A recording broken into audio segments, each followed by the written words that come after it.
Who is an Indian citizen? It sounds like a simple question, but behind every passport, every voter ID, and every sense of belonging, there is one key law, the Citizenship Act of 1955. Imagine this: you're born in India, but your parents are from another country. Are you Indian? Or you're born in India, move abroad, take another country's citizenship. Does India still claim you? Or your grandparents were Indian, but you were born thousands of kilometers away.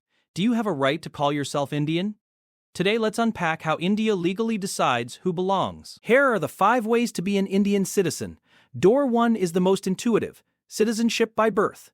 At the beginning of the Republic, the rule was generous. If you were born in India, you were a citizen. Simple geography.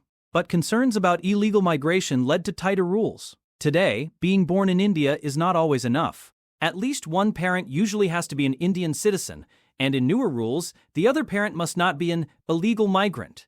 In other words, place of birth opens the door, but your parent's status holds the key. Door 2 is citizenship by descent. If you are born outside India, but at least one of your parents is an Indian citizen, you may inherit that citizenship. But there's paperwork.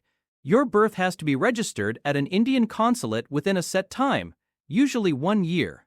This keeps a real living link between the person and India, instead of letting citizenship stretch indefinitely across generations who may never have set foot in the country.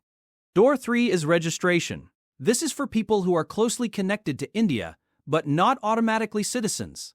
Think of spouses of Indian citizens, minor children, or persons of Indian origin who have been living here for some time.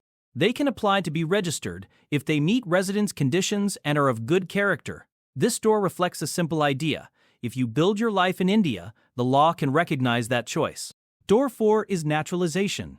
This is usually for foreign nationals who have lived in India for many years and now want to fully belong. The law asks for a long period of residence, generally 12 years in total, good character, and a willingness to respect the Constitution.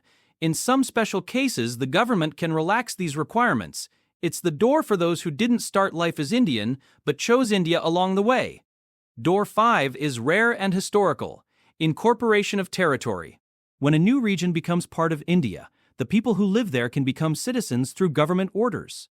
This door mattered more in the early years of the Republic, but it remains in the law as a tool for any future territorial changes.